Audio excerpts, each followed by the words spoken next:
Ultimate wealth is found in wisdom alone.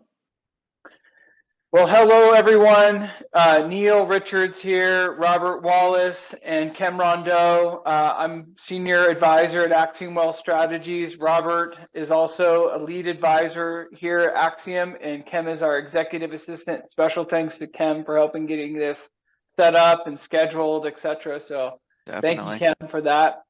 So what we're going to be going over today is a series of slides from JP Morgan Chase. So let's just say first and foremost, thank you, JP Morgan, for putting all this data together. This is very up to date because every year, sometimes even throughout the year, they're updating this data on the slide deck. So we're going to be going through a number of slides, but really trying to focus on the main things that we find in the clients that we have on what we call needle movers, like things that make a meaningful difference for people's financial plans associated with retirement. And so the purpose of this, again, is just to go over general retirement statistics, retirement planning, and things to be thinking about that don't always get brought up. When you think about retirement, there's more to it than just when am I going to be able to not work any longer. So there's a number of things to consider. So we're going to cover here a little bit on the front end of that, which is kind of the savings side, do you do a Roth IRA or tax deferred, or how do you save? We're going to cover that a little bit. That and oriented to spending, we're going to talk a little bit about the spending side of that as well. So we're talking to those folks that are close to retirement, that might be like 5 to 10 years out to retirement. And then those that later on, we're going to be talking about those that are maybe even into retirement a little ways and thinking about, some of the risks associated with primarily healthcare costs down the way. So again, sort of right near the date of retirement, and then kind of on the tail end of retirement. Those are kind of our main categories.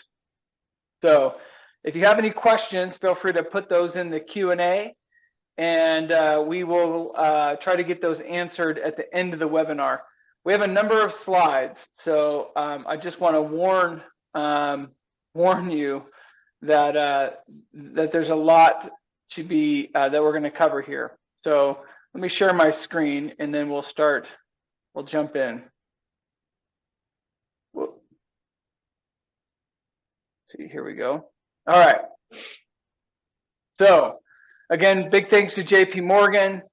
They put together about 52 slides associated with retirement. We're not going to be covering all of these, but some and many we are. To start off, the retirement equation. So there are some things that you can control and some things you can't control. We try to focus on the things that you have the most control on. You have some things you have some control on. But then there's some things that are outside of our control. Obviously, market returns, maybe policy or taxation. If you're already in retirement, you may not be saving any longer. That might be outside of your control.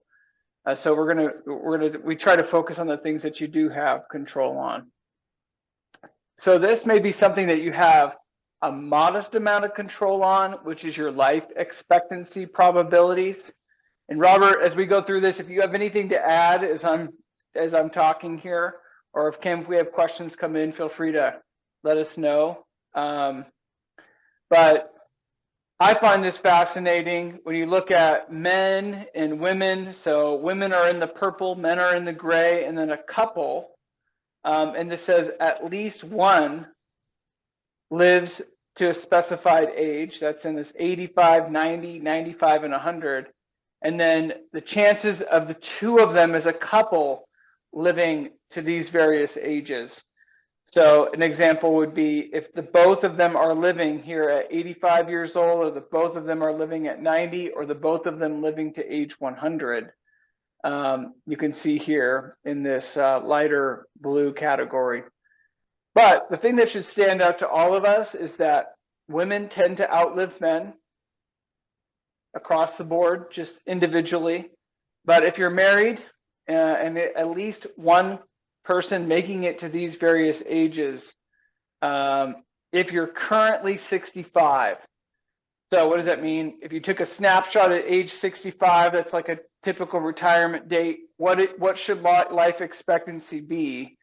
I have at least one person living to this age 85, 90, 95, or 100. In our planning software, this is a factor that we need to put in. We have to kind of draw a line in the horizon out there and say, hey, this is what we're going to be planning for. But I always say that the chances of one of the two spouses living well into their 90s, again, 73% chance that at least one will live past age 90. Yeah, Robert, do you have something to add there? Oh, that's just a huge probability there. Right. That married couples in good health, the odds of at least one of the two living in well into their 90s is extremely high, and 1 in 5 probability of one of them living to 100. Right. Nailed it. That's exactly right. So we typically plan for 95, around there, but it's reasonable to plan out to age 100 of at least one of the two living to that age. So because it's not just, okay, can I retire, but can you make the money go the distance? And longevity plays a big factor in that. All right, so let's just take a quick look at this is changes in lifestyle when retirement hits. And you can kind of see here this mid-level. So this is the age here at the bottom from age 60 to 65. When most people start to retire, you can see they're working less, right? Or they're just flipping the switch off and completely retiring. You can kind of see where their time and what their, this is just generally across the board, where their time and effort tends to go. So one thing that I have, and I brought up with many of our clients here at Axiom, when it comes to retiring, this is saying here, an individual who pushes tends to do well. So that's somebody who has purpose, who focuses on they're using their time to help others and doing things that's not just work. In fact, men statistically are happier working a little bit deep into retirement. And that may be why you see this happening here, where some people are still working a little bit deep into retirement. Got to have a good social network. Long-term relationships is just under health. So health, which is also on here, taking care of yourself, and then long-term relationships and investing in those too maximizes that high happiness in retirement. Go ahead, Robert. That emphasizes or ties in with why couples tend to have the highest rate of survival. Yeah, absolutely. Yep. And then also expresses gratitude and strengths and abilities, dedicating time to things that you enjoy and are involved in your community, and then again kind of going back to long-term relationships. So let's go to slide 8. So this I find really fascinating. Now this is for people who are pre-retirement. So this is people who have not yet retired yet. And if you're saving and you're say in your 30s or 40s and you're listening to this video and you're going, okay, I want to think about retirement. I'm not sure exactly what that's going to look like. There's a couple of things on this slide that should stand out to you. A lot of our clients are going to expect or try to plan for retirement at 65. You can see here, median retirement age expected is 65. Or as we hear oftentimes, heck, I'm never going to retire. Right. Yeah, that is a perfect segue, Robert, into the actual, which shows here 62. And you might wonder why that is. Well, if you look over here on the right side, it says reasons for retiring earlier than planned. Health problems or disability. So this is a big one. We had some people that were, this is related to COVID-19, this slide, to some extent. They may have had to leave to care for a family member. And so there's a degree that retirement can be forced on us. It's not what we were expecting, but it can happen either through a health problem or having to take care of a family member. Outdated skills is on here too. And then COVID related items. Now this is the one that everybody thinks of, that, hey, I retired because I was able to and I could afford it, but that shows here that it's 38% of the time. In some cases, employers offered an incentive. In fact, I had a few clients that decided to retire through the COVID-19. As the company decided to downsize, their employer offered them early retirement. So you can see that's 20% of the time, that's how it happens. It's not always that people have this perfect, like what we often call here, life at 68 degrees. There's always curveballs, and sometimes those curveballs can throw you off into an unplanned early retirement. So the actual average retirement age is 62 right now. So I find this very an important slide, because it gives a sense that as best that we can plan, for an ideal perfect life, there are definitely curveballs that come in that can throw your plan off. And so just be aware and know that if you're one of those, it's basically 2 out of 3 retired, not just because they were able to afford it, but something else happened in life that sent them down that path a little earlier than they may have thought. So let's jump to the Secure 2.0. So Robert, do you want to cover some of this real quick? Sure. For retirement purposes, the key here, the key takeaways in the Secure 2.0 changes from a few months ago is RMD ages have been pushed out again. If you're not already in RMD, taking required minimum distributions from qualified plans, if you haven't already hit that, now the new RMD age has been pushed out to 73 starting next year. And then it'll be pushed out to age 75 in 2033. So that's good for giving retirees more control over how and when they take distributions.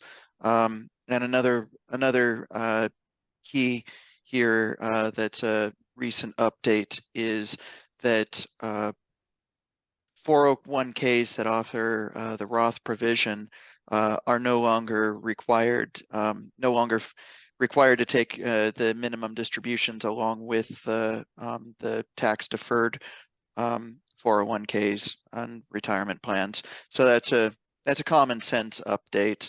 If there's no tax liabilities, there's no reason to have to take the money out. Right. So point is, if somebody's retiring, and it used to be that you want to get that money into an IRA because you'd have to do an RMD on your Roth 401k. Now you no longer have to do an RMD, again, required minimum distribution that Robert just covered here. That's now 63 moving to 70, or 73 moving to 75 on your Roth IRA. So yeah, there are a number of other things too that changed with the Secure Act, but since this is retirement focused, those are the 2 things that really is going to affect retirees. One other thing on here, this QLAC, or lifetime income qualifying longevity annuity contracts. This doesn't really apply to many of our clients, but there was some provisions made for those as well. It's just a reminder, anybody who was subject to RMDs at age 72 last year in 2022 and turning 73 this year, you are subject to required minimum distributions in 2022 and 2023. That did not change. Only people who have not yet started get to push out to 2024. That's correct. All right, so Social Security, Robert, you and Big one. We talk about this all the time with clients on planning their Social Security age, because this can be a really big deal for some retirees on when they decide to take their benefit. So why don't I kind of cover this from a high level, Robert? You tell me, maybe some more detail on how this might affect some of our clients. So on a high level, what this is showing is that this is age 62 on the left side. We have age 70. Your benefit doesn't go up anymore after age 70. So this is sort of the cutoff age for making decision. So you want to take your benefit at least at age 70. And then there's what they call the full retirement age here at 66 for some. And then depending on your birth year, it could be out as far as 67. So this just kind of gives an idea for those that were born in 1956, 1957, 58, 59. It shows how that benefit is calculated. 66 plus 4 months for your full Social Security age. For most clients now that we deal with, where we're helping them plan if they're 5 to 10 years out to retirement, most of them are going to be in this 67 to full Social Security age. What is that? So between 62 and 67, you have what's called the earnings test years. So if you're still working, even just part-time, you can't earn over a certain amount before your benefit is reduced $1 for every $2 you earn over the Social Security earning limit, which is, I think right now around $20,000 to $22,000. So you don't want to go above that, otherwise your benefit starts getting reduced. Now, every year you wait, this is showing it goes up by another 8% a year to age 70. That's why this line curves this way, because this is a 66 in 2 months, and this is basically a 67-year-old. By waiting a few more years, your benefit goes up by 8% a year. As opposed to if you take it earlier, your benefit effectively is reduced by about 6% on average per year. So for a 67, for a person that's born after 1960, whose full retirement age is 67, your benefit would be 70% of what your, roughly 70% of what your full Social Security benefit would be, versus 124 if you wait to age 70. Moral of the story: the younger, newer retirees are going to be penalized more for retiring early because the full retirement age has been pushed out. That's right. Yeah, that's right. Yeah, there's a number of considerations here. If you knew when you're going to pass away, you know exactly when to take your retirement benefit, because it doesn't pass on to anybody. I take that back. You know, it would go to a spouse potentially. Qualified survivors. Yeah, but it doesn't go to your kids. So it's not something that they're going to inherit your Social Security benefit. So somebody's health plays in to a big part here. If they were forced into retirement through some of the things that we talked about before, you know, that's something else to consider when taking your Social Security. But obviously, you know, taking it earlier reduces your benefit significantly than waiting a little longer. So if on a general principle, what I tend to advise for our clients is, if Social Security pays a major part of your plan, wait as long as you can to take it, if your health's good. If you're forced into retirement due to a health issue, it may be advantage just to take your Social Security benefit. One other thing that's not on here is in the case that you have a spouse with 2 different Social Security benefits and how you decide to take those, that can be kind of a tricky thing depending on who had the higher earning history, which is the average. Correct me if I'm wrong here, Robert, but I believe it's the highest average 35 years of work history. So they take those highest 35 years and they average out, inflation adjusted, what that amount is, and it's that amount that's used to calculate out your benefit.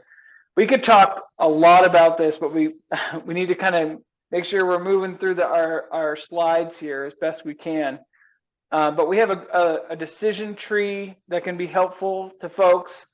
If you're going through this and you go, you know what, Neil, I really would like to see that slide. I would like to go into more depth on that particular issue. Just let us know, and we'll be sure to go over that. in more depth. Yeah, lot of information here. One question we always get asked is, okay, if I wait, what is the crossover point? When does it actually make up or break even?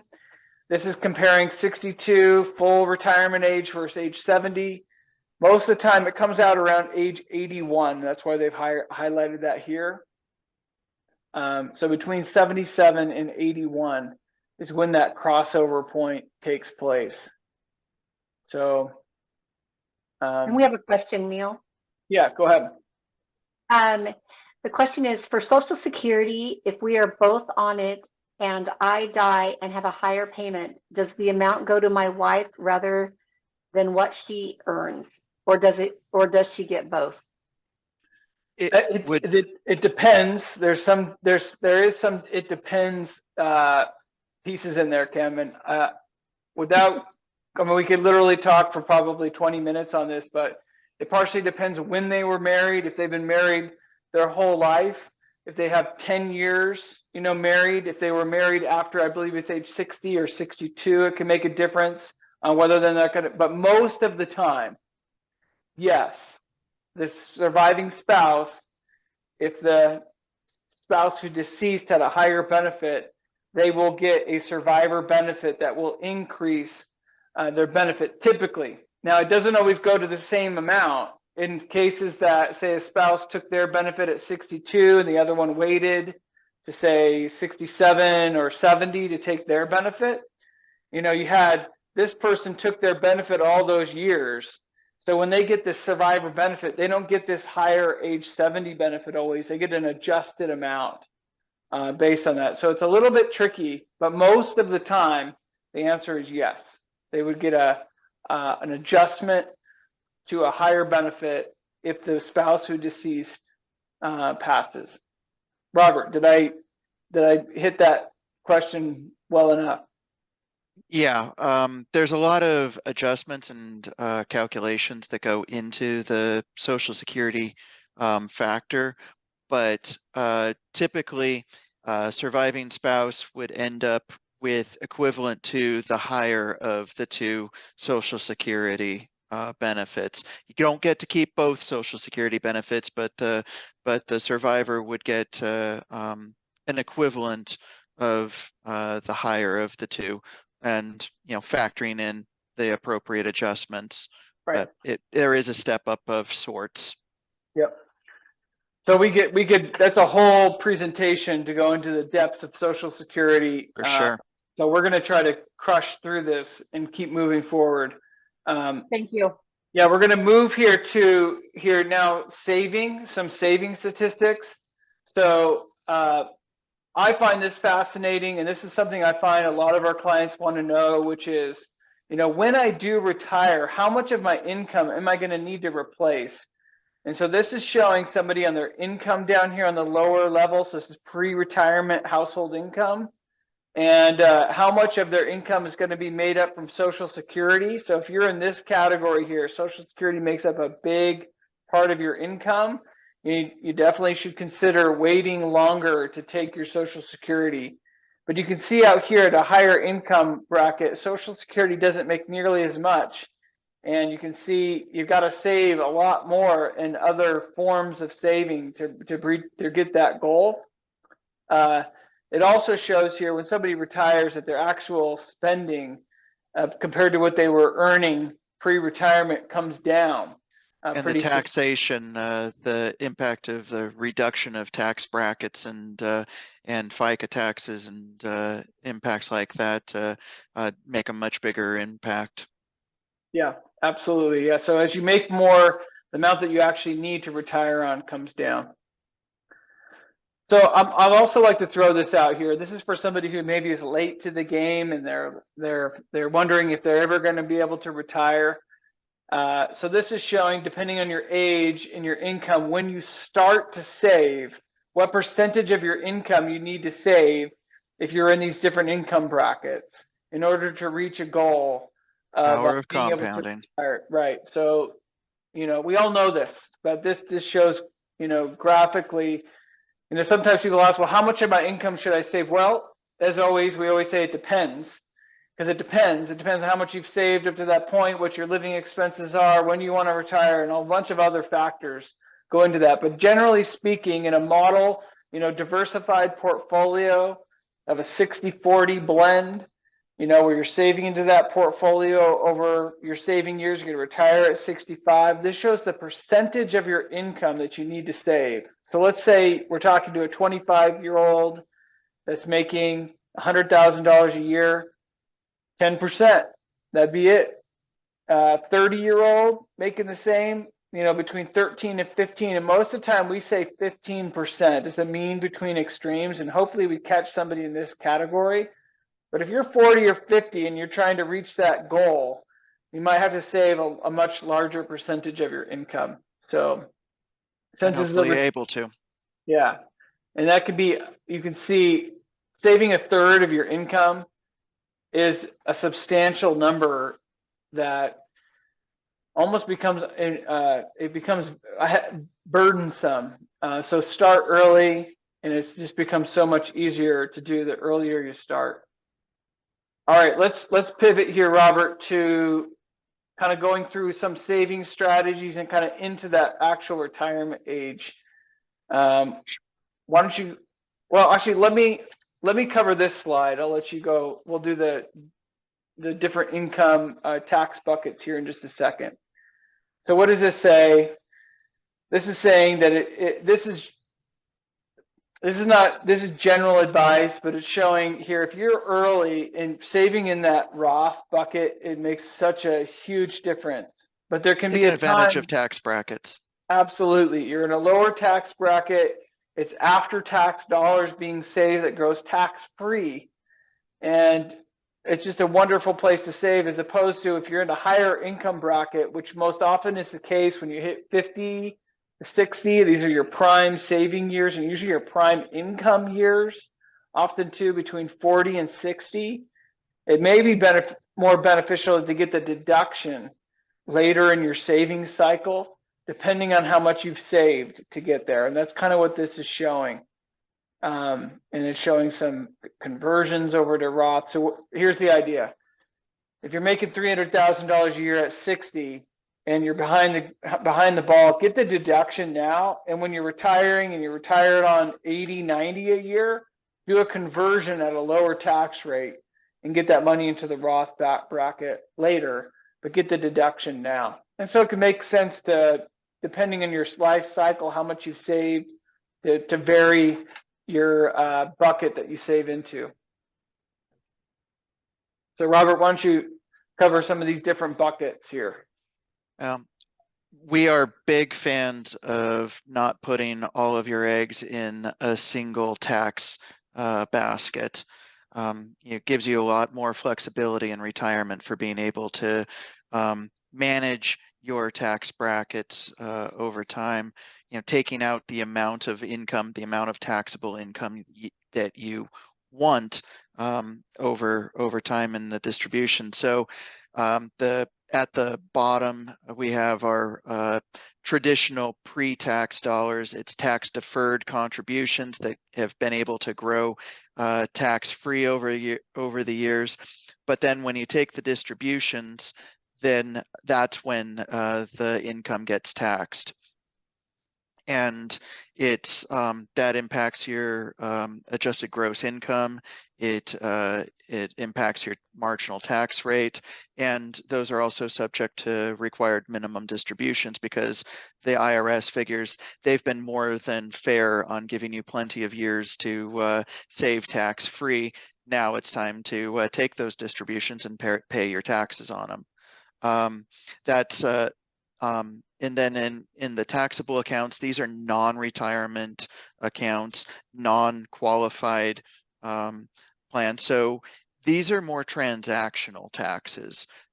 You get your, you have the issues of capital gains and capital losses when you buy and you sell. You have the taxable dividends along the way. And there's a lot of different tax structures that the IRS gives us on being able to manage those, but they're all everything that takes place transactionally in a non-retirement account is going to be taxed transactionally. And then you have your Roth accounts, which you've paid your income taxes on before the money went in. So the IRS is only going to tax you one time. You pay it up front, and then it grows tax deferred over time with the goal of being able to pull it out tax-free in retirement. And then we have the HSAs, the health savings accounts, which are beautiful in so many ways because of the qualifications in there. It's a triple advantage plan. If you manage the HSA savings effectively, you're able to contribute pre-tax dollars into it like you would into a traditional IRA. You're able to grow it tax deferred over time. And then for qualified distributions, for qualified medical distributions, you're able to then take it out tax free. So it's a beautiful plan when you're able to take advantage of it. And it's very effective if you're able to pay your, if you're able to save into the HSA in your accumulation phase and pay your medical expenses out of pocket, letting the HSA grow over time.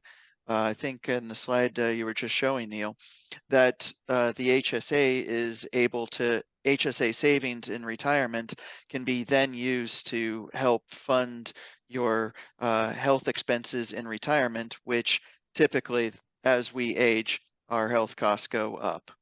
And even with Medicare and other benefits, it's still important to have that savings on the side. Yeah, another tax bucket for sure to get money into, and probably one that's not discussed quite enough. You know, for somebody who's 10 years, 5 years out to retirement, that you know, doesn't have a low deductible health plan. If they have a high deductible health plan and they have a health savings account offered to them or that they can take part in, then it's a great bucket for all the reasons that Robert talked about, which is also a good segue into this. So many people have heard us talk about the go-go phase, the slow-go phase. Things start slowing down. You're not traveling quite as much. And then the kind of no-go phase, as we say. But there's this here, and this relates to that HSA potentially too, of using it to help fund healthcare expenses down the road, because it's almost not a matter of if, it's a matter of when you need money for a health expense. And so this is kind of what we're going to be talking about later here too, going into that kind of hedging the long term for our already retired. Let's go through here real quick and discuss. This is a question we get all the time, which is, how much do you think I need? People will ask us almost, it's interesting for me because I've had people ask me this that are, you know, doing really well with their savings. I have people who are still trying to play catch up a bit with their savings, and they just want to know, like, what is the average? Like, what do people typically spend when they retire? And so this is showing average household spending with those that have between 1 and 3 million of investable assets. This is where their spending ends up coming at. Now, this is while they're working, you can see 45 to say 65, but after roughly age 65, spending tends to continue to decrease, especially in areas like, you know, food and beverage or transportation and other entertainment, even kind of sometimes can drop down. But there's a couple that go up. And one of the main ones here is this healthcare expense. And that's related to what Robert was talking about with planning with an HSA. So this shows also when somebody's retired, let's say 65, you know, an average around 115, I believe, to get started. And then it ends up dipping down over time as they get older and then coming back up towards the end of retirement, mainly because charitable contributions end up typically being larger and healthcare expenses. Let's take a quick look at this. This is the actual percentage on that healthcare. So Robert, why don't you kind of go over these couple of spending trends, for those that are later in retirement, say 75 plus versus 35 to 44. Well, as you just illustrated, Neil, a lot of cases, housing costs don't really change.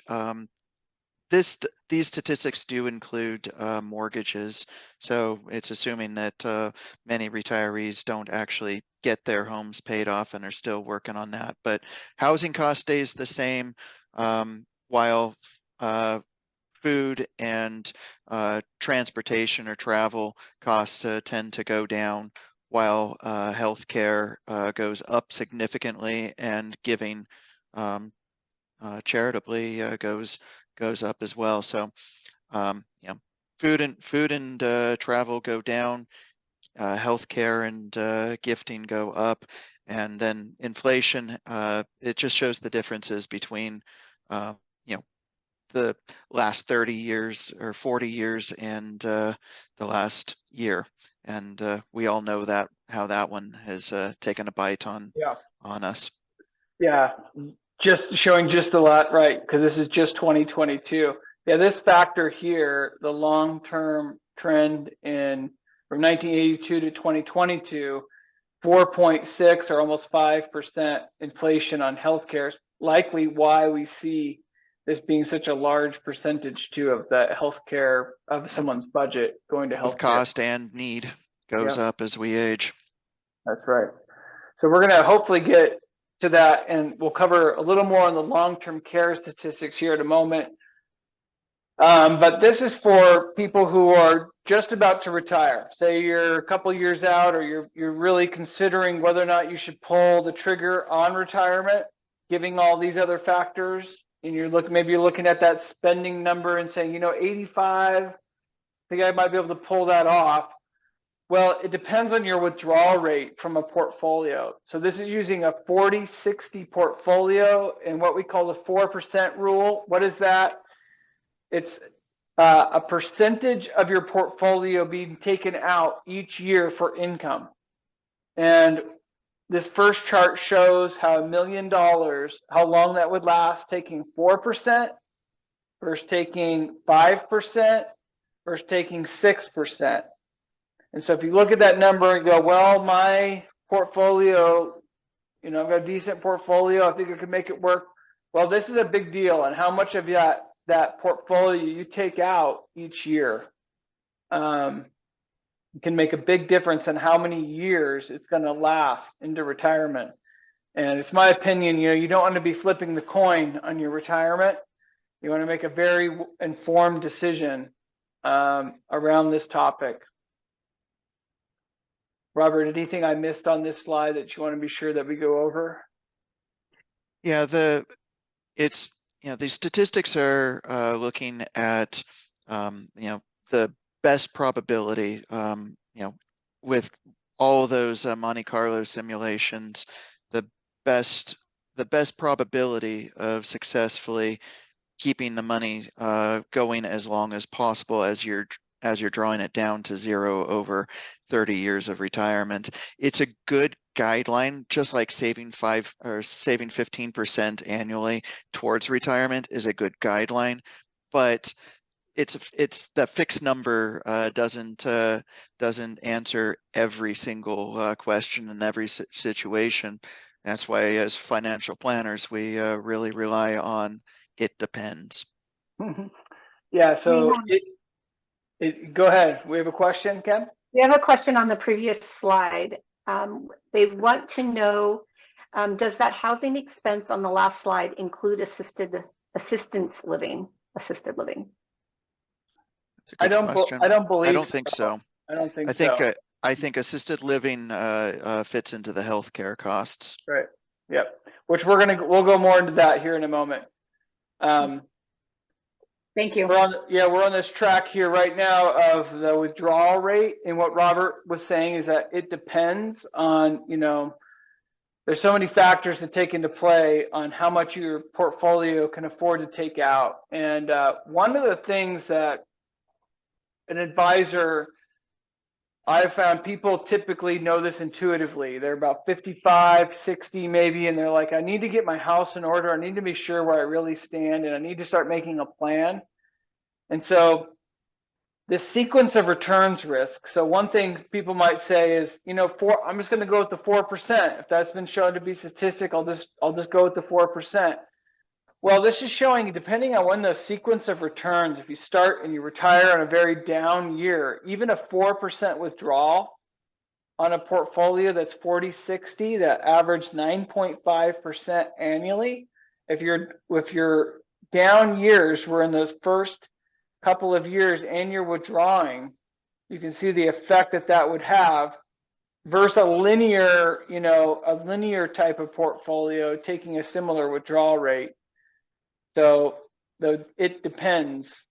And the reason for that sequence of return, that the reason that is such a big impact is because those initial years, if you're taking a fixed amount of income out while the market is down, before you've had a chance to get going into retirement, you're chewing up principal. You're taking that fixed amount of income out at a fixed rate out.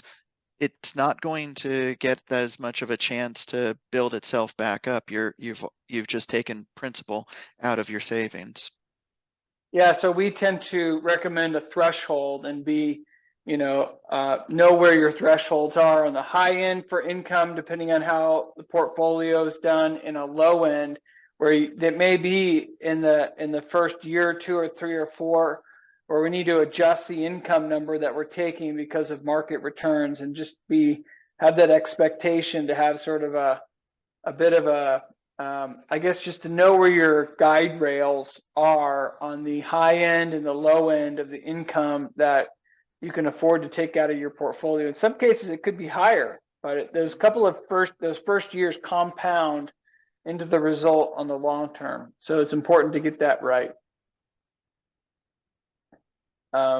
This is the same, basically a similar concept here. Varying returns and different dynamic withdrawal rates shown here. If you take more of a dynamic withdrawal rate, depending on how the market did, you can take out or make that portfolio potentially last much longer with a similar withdrawal expectation.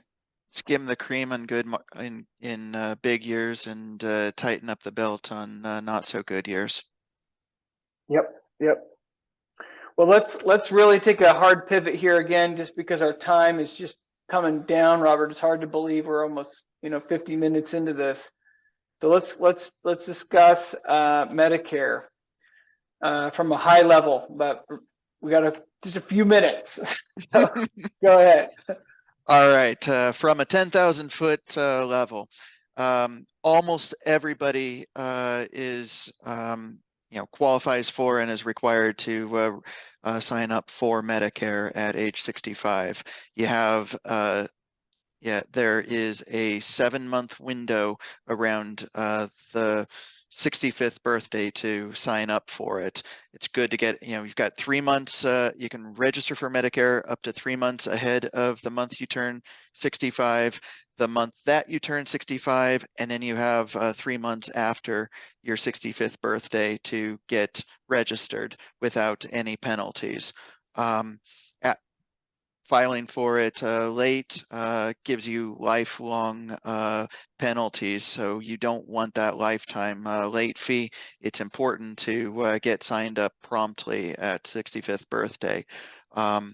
It's generally a good idea to start the homework and start the process of preparing for it about 5 to 6 months ahead of your 65th birthday, so that you have all the pieces in place as you're preparing to get to that. The fundamental pieces are Part A, it's already paid for, you register for it. That is just hospitalization. Part B is the common part that you pay extra for, but it's something that is generally everybody needs to and should. So Part A and Part B, generally speaking, are what everybody signs up for. Beyond that, Part A and Part B are not enough by themselves, because there are a lot of gaps in there that don't cover everything that you need. Part B has significant 20% copay, and Part A has the inpatient expenses. It's got high deductibles in Part A, and then they have there's no out-of-pocket limits. So that's when Part C, it's actually Medigap, but it's often called Part C, is offered directly through the Medicare as well, and Part D for prescriptions. There are a lot of variations in there. Part C, you have the ability to sign up for within 6 months of turning 65, and it can be set up just like Part A and Part B are. But after that window expires, it then becomes another open enrollment situation, just like regular private health care. And that brings me to the other part of it, which is the Medicare Advantage, which is private insurance that supplements the Medicare. Basically, you're paying Medicare, the Medicare Part A and Part B, or Part B is typically taken directly out of your Social Security benefits if you're receiving Social Security, and then Medicare, the Advantage, the private insurance, collects those benefits from Medicare and provides you the premium, or it provides you the services directly.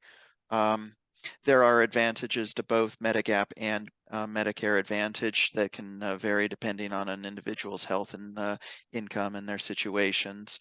But there's a lot of homework to be done and a lot of deciding to be done with that, and we try to set up appointments with everybody as they're approaching age 65 to help them make those informed decisions. Yeah. One thing we often talk about, Robert, is Roth conversions and the income, Medicare premium threshold, et cetera, for those that are, in Medicare, or even, Yep. It's 2 years prior, right? So it's whatever your income was at 63 will affect what your Medicare premium is going to be. Yep. So why don't we cover this real quick here? The Medicare premiums, threshold, we call it the thrashing of the threshold. Yeah, I'm going to guess that most of our clients have heard us talking about this on a regular basis, so it probably isn't new. But you want to that's the Part B and Part D Medicare that has the premiums paid. You get a certain income here in 2023. For single filers, it is up to $97,000 of modified adjusted gross income. Filing jointly, it's up to $194,000. That's the standard Medicare premium, $165,000 each. Then, as soon as you cross that threshold by $1, then you're sent into the next level of per month premiums, the surcharge. Yeah. And those compound really quickly. Those the higher the incomes come, the closer those brackets become, and the greater the thrashing becomes. So it's very important as you're approaching Medicare age or in Medicare age, very, very mindful of capital gains, selling a house and realizing a lot of appreciation, or having when we're harvesting the income, taking Roth conversions from a traditional IRA into a Roth IRA. The taxes have to be paid up front. That's increasing the adjusted gross income we want for this year, and that means that that's going to have an impact on the Medicare premiums potentially 2 years from now. So we got to be very mindful and very careful about splitting those hairs sometimes. Yeah, again, Robert mentioned if you cross the threshold, even just $1 is when this Medicare premium surcharge can kick in, and it can be an unpleasant surprise. So Sure. just keep that in mind with all of your planning, especially for retirement withdrawals, or even required minimum distributions, and whether or not you're going to utilize some charitable gifting, etc., to try to bring that AGI down. Well, let's roll, Robert, right into long-term care as we continue to discuss kind of healthcare costs, etc., and just the general stats around long-term care. So this is, again, life is not always at 68 degrees, right? It throws us some curveballs sometimes. So just from a high level, this is showing the providers of unpaid elder care, typically an adult child or other family member. Sometimes it's non-relatives or a spouse. So you can see there's quite a bit of time. There's unpaid elder care involved in long-term care planning. This shows the duration of paid care for 65 plus if paid care is used. So this is showing, less than 3 years. This is for men and for women, how often it's the case. 3 to 5 years, how often that's the case, and then 5+ years. I've often told people in my office that the average is about 3 years for a long-term care event. You can kind of see that as a 50% roughly time frame, but it can go much longer. You can see for women here, 41% of the time, a long-term care situation is going to go over 5 years. So it can get very expensive very quickly. Yeah, and that's that last piece. So it's the main thing for escalating costs later on in life, to be planning for this event and to increase your planning through your margin of safety, through good Medicare coverage, through potentially long-term care. This lower chart here is showing the percentage, like on how much money is required on average for men and for women, on how much that long-term care can cost. So again, it can be quite substantial. There's a lot to go into with long-term care policies and how they play out, but I think for now we'll just say that long-term care is a big planning topic. As you see, your expenses kind of go up towards the end of life, 85 plus, this healthcare cost can become a really big deal to planning. Even though expenses may be going down, it can kind of create a false sense of security financially. And so we like to see a good, what we call margin of safety to somebody's plan in the event here that they're going to self-fund, or whether they're going to buy a long-term care policy to help them bridge that gap. Savings, possibly using family. There's lots of different ways to try to cover long-term care. Well, Robert, we have just a couple more minutes before we end this. Is there anything else, as we, I'm showing a slide here on asset allocation and kind of goals-based wealth management, but is there anything else that you want to be sure that we really dive into? I think that the biggest pieces, I think we've covered a lot of ground today, and I don't know that our audience has lot more bandwidth for following us as we geek out on this. Definitely, there's a lot to be mindful of. Strategy and good planning are important. We want to be I think that one of the key takeaways in a lot of the areas is the importance of being mindful of taxes, that that the net of tax income is going to be the key piece of it. We need to make sure that we're moving between the buckets, the tax buckets, effectively and efficiently to make sure that the gross dollars translate to net dollars as effectively as possible. Yep. Yeah, like any good plan, there's this foundation kind of risk management too. So your Medicare planning comes in, long-term care, life insurance sometimes comes into play there too. For those that are not yet retired yet, one thing we didn't go into a lot of detail on is disability income coverage as well, because that forced retirement event that can catch you off guard is also something to really be planning for. And those are all risk-based planning tools that make everything else more secure. The stronger this foundation, the deeper the roots, the stronger the tree. So, and it accounts for a lot of the pieces that we cannot control. It gives us a little bit of control over, at least from a financial standpoint, over the parts of life that we cannot control. Back from that first slide you showed us. Right. Well, Kim, are there any other questions that we have before we wrap this up? No more questions. A comment that you both do a pretty good job of not geeking out. So, well, so we can use up a little humor. Well, hopefully